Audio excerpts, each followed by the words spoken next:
வணக்கம். இந்த பதிவில் ரிஷபம் ராசி நண்பர்களுக்கு வாரம் ராசி பலன். உங்களுடைய ராசியில் குரு அமர்ந்துட்டு இருந்தார். கடந்த வாரமே அவர் விலகி உங்களுடைய ராசிக்கு 2ஆம் இடத்துல வராரு. இந்த வாரத்தின் ஆரம்பத்தில் ராகு கேது பயிற்சி நடக்க இருக்கிறது. அதே போல் சந்திரன் உங்களுடைய முயற்சி ஸ்தானாதிபதி செவ்வாயை பார்க்குறாரு. சில அலைச்சல்கள் இருந்தது கடந்த வாரத்தில். மனைவி, அதே போல் உங்களுடைய நண்பர்கள், கணவன், இது அமைப்புகள் எல்லாமே பார்த்திங்கன்னா இந்த ஆரம்பமும் சரி இறுதியிலையும் சரி தேவையில்லாத கலக்கங்கள், வருத்தங்கள் இதெல்லாமே இருந்தது. நீங்கள் ஒன்று சொன்னால் அவங்க ஒன்று புரிஞ்சிக்கிறது, அவங்க ஒன்று சொன்னால் நீங்கள் ஒன்று இந்த மாதிரியான ஒரு வேற்றுமை இருந்தது. இருந்தாலும் நடுப்பகுதியில் நல்லாவே இருந்தது.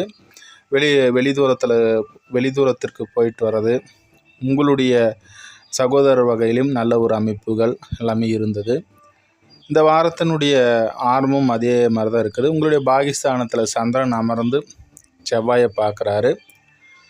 லைஃப் பார்ட்னர் வகையில் உதவிகள் கிடைக்கக்கூடிய அமைப்பு. உங்களுடைய துணைவியார் வகையில் ஏதாவது ஒரு உதவிகள் கிடைக்கக்கூடிய அமைப்புகள்லாம் கண்டிப்பாக அந்த வாரம் உண்டாகும்.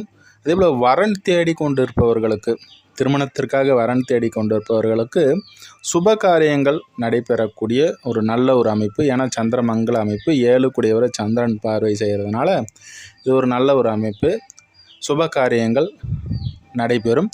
அதே போல் உங்களுடைய ராசிக்கு அதிபதி 11ஆம் இடத்துல இருந்தார். கடந்த வாரம் பரிவர்த்தனை அமைப்பில் இருந்தாங்க. இப்போ குரு பெயர்ச்சாயிட்டார், தன குடும்ப ஸ்தானத்தில் வந்துட்டார். உங்களுடைய ராசிக்கு அதிபதி மட்டும் உச்ச அமைப்பில் இருக்கிறாரு, சனியுடன் இணைவு.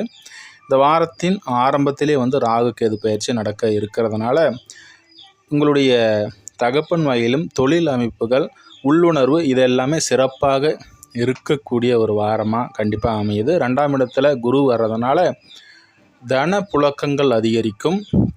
அதிர்ஷ்ட வாய்ப்புகள், மனதளவில் இருந்து வந்த நீண்ட நாள் ஆசைகள் நிறைவேறக்கூடிய ஒரு அமைப்பு. குடும்ப தேவைகளை பூர்த்தி பண்ணுவீங்க. அதே போல் சூரியன் பார்த்திங்கன்னா உங்களுடைய ராசியிலே 4 கூடியவர் அமர்ந்திருக்கிறாரு. அதனால் வண்டி வாகனம், வீடு இது போன்ற அமைப்புகளில் சாதகமான ஒரு அமைப்பு உங்களுக்கு உண்டாகும். அடுத்ததாக இன்னொரு பதிவில் சந்திப்போம் நண்பர்களே. நன்றி, வாழ்த்துக்கள்.